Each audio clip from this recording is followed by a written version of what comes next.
Brock Purdy is truly an anomaly in the NFL. Think about it, he plays the most important position, quarterback, but nonetheless, he was selected with the last pick in the 2022 NFL Draft. So many people thought he was just going to be garbage, but that hasn't been the case at all. Right now, if you look at Brock Purdy's stats for this year, for instance, he's number 1 in passer rating, number 1 in QBR, number 1 in yards per attempt, number 1 in adjusted EPA per play, number 1 in passer rating. What type of offensive line is protecting Brock Purdy? Not a particularly good one. For instance, when you look at the offensive line pass block win rate, they come in 22nd across the entire NFL.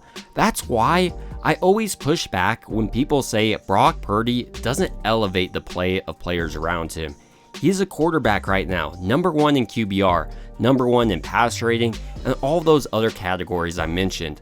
And he's doing this behind a below average offensive line in the passing game. And while Brock Purdy has had a sensational start to his NFL career, I do think this recent game against the Jacksonville Jaguars might have been Brock Purdy's best game. Starting out with this first play, what I love from Purdy here is what I call his superpower. How quickly he's able to process what the defense is doing to him.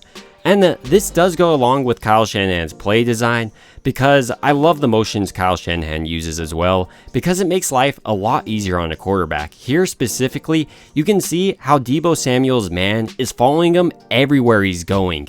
I mean, this is clear man coverage. So Brock Purdy, yes, is put in a great position by Kyle Shanahan, but here we can see a free rusher in Brock Purdy's face, and he needs to make the quick read to Christian McCaffrey and understand what coverage the defense is in. He's able to do all that in an extremely quick amount of time, and I think this is what sets Brock Purdy apart from other quarterbacks, like let's say even Trevor Lawrence. He was able to dissect exactly what the defense was doing to him time and time again in this Jacksonville game. But just because Purdy can process a defense extremely quickly, I think he has a lot of other skills people just don't mention. For instance, on his first touchdown pass, while you could say it's a bad decision, what you can't say is it's a bad pass. It was perfectly placed where only Ayuk could get it. And Purdy makes a beautiful throw with his athleticism trying to direct traffic. There's not much more you could ask for a quarterback. If Mahomes made this throw, we'd be screaming MVP. But because it's Purdy, we move on. Moving on to Purdy's next drive, I want to talk about how Purdy uses his eyes to absolutely punish and dismantle a defense. Right here, watch how Brock Purdy's eyes are facing towards the left or top of the screen. You can see how this affects the safety. For instance, watch right here. Brock Purdy has his entire body faced that way, and you can see how this is pulling the safety towards the top of the field. And as soon as Brock Purdy tells that the safety is going towards that direction, he lets it rip to Brandon Ayuk across the middle. And Purdy is always doing this. He's doing deceptive things with his eyes time and time again. We could also talk about the timing and anticipation of this throw. He's throwing it as soon as Ayuk's coming out of his break. That's a type of chemistry we haven't seen out of a Niners quarterback and receiver for years. Purdy has this type of calmness that's hard to put into words as well. Here, he's facing 3rd and 8 and a blitz from Jacksonville. You can see they're overpowering the top or the left side of the offensive line. And here, Purdy just easily diagnoses what Jacksonville's doing and connects with 3rd and Juwan. Once again, Purdy is doing this all behind a questionable offensive line. Here, yes, Jacksonville's bringing the blitz, but Purdy has next to no time to decide what he's going to do. But nonetheless, what I love here, you can see how Purdy's keeping his eyes down the field to make a big play, which is how he got his first touchdown, if you remember, keeping his eyes down the field while rolling out of the pocket. Purdy is just an underrated athlete and a big part of San Francisco's success, and I think has been hiding some of the issues on San Francisco's line. Let's take Purdy's biggest throw maybe of his entire career, for example. Here, what I love is Purdy is thinking about targeting Ayuk, but then he realizes he has George Kittle in man coverage and lets it fly. Many people this offseason said Purdy couldn't throw deep outside the numbers, but it's looking like Purdy cannot just throw deep outside the numbers, he can throw it deep outside the numbers with a ton of pressure in his face. Right here is why I say Purdy looks like a franchise quarterback to me. I know he doesn't have the prototypical size, 6'5", but the guy who had in this game, Trevor Lawrence, looked terrible in comparison to Purdy. Purdy right here is doing things I haven't seen out of a Niners quarterback in such a long time.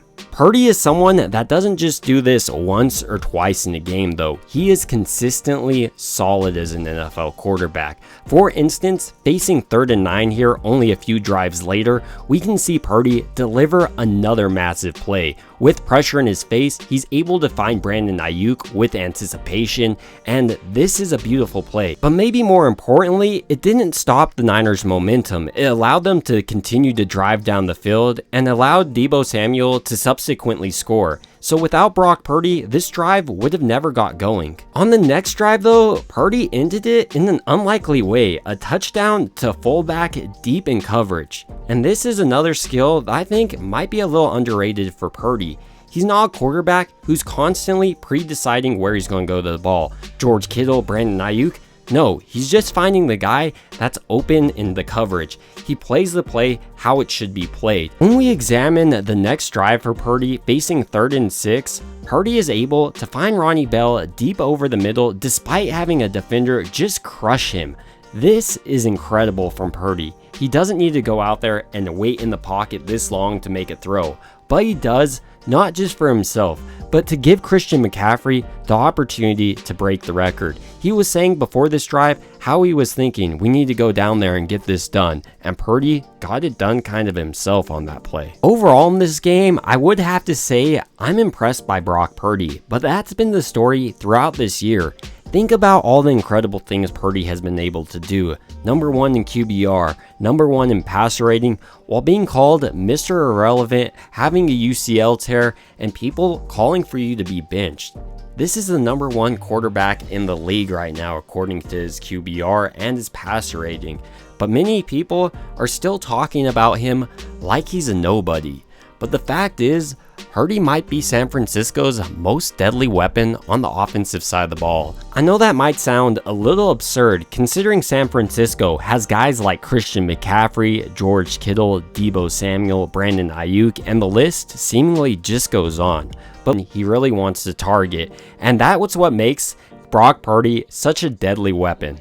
But these are just my thoughts on San Francisco's performance against Jacksonville, and I'd like to hear your thoughts down below. It would also mean a ton to me if you liked and subscribed. And as always, I hope you guys have a good rest of your day.